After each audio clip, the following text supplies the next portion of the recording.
From JBS Studios in Greater New York, this is the JBS News Update with Teisha Bader.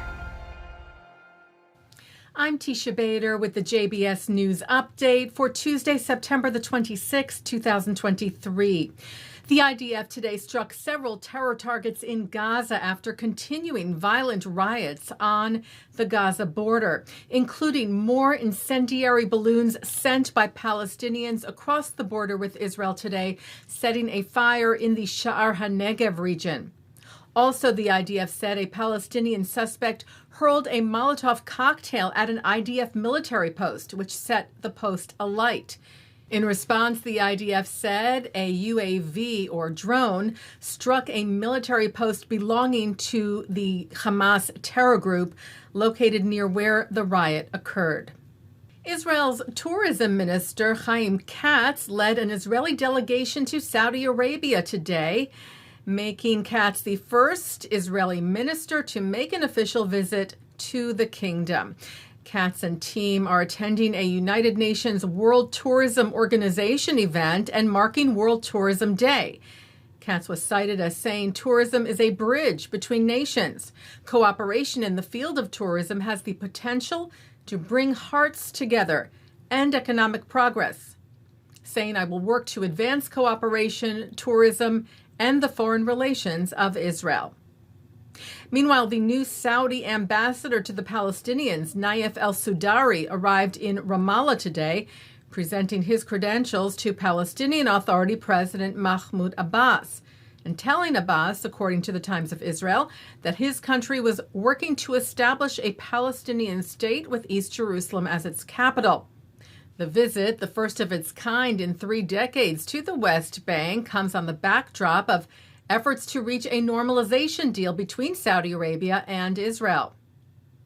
Israel's Foreign Minister Eli Cohen yesterday shared what he called great news for the citizens of Israel, saying this coming November we will enter the visa exemption program for the USA.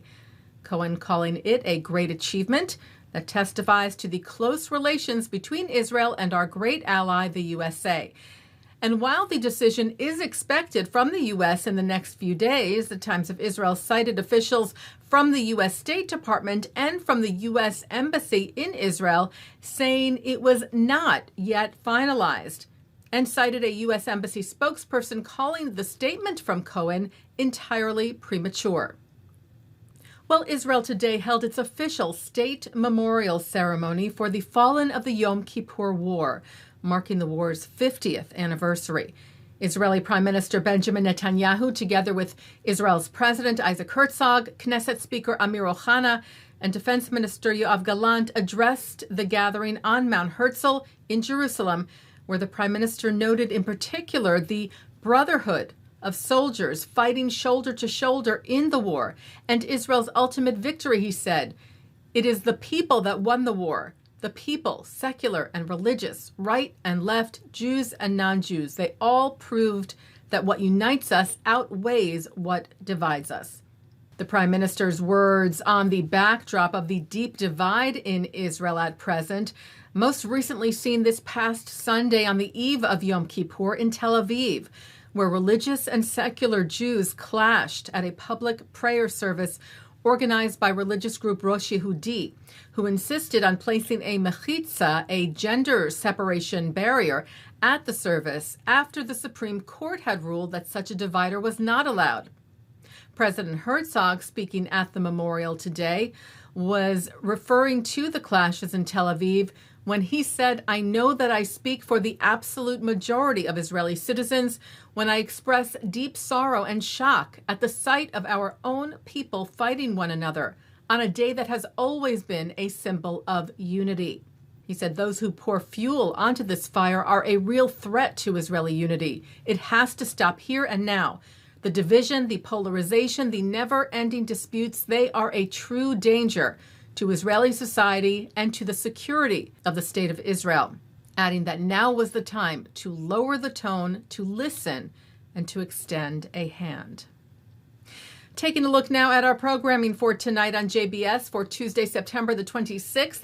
At 7 o'clock, it's a Kol Nidre service from Rabbi Ammiel Hirsch. At 8, Chuck Freilich and Benjamin Anthony talk about the pros and cons of a possible Israeli-Saudi normalization agreement. At 9, Rabbi Aryeh Katzin is on L'chaim. At 10, Rabbi Uri Regev talks about the challenges of creating a unified state of Israel that is both Jewish and democratic. And coming up next, it's the ILTV's Insider. And that's the JBS News Update for Tuesday, September the 26th, 2023. I'm Teisha Bader. Stay healthy, stay well.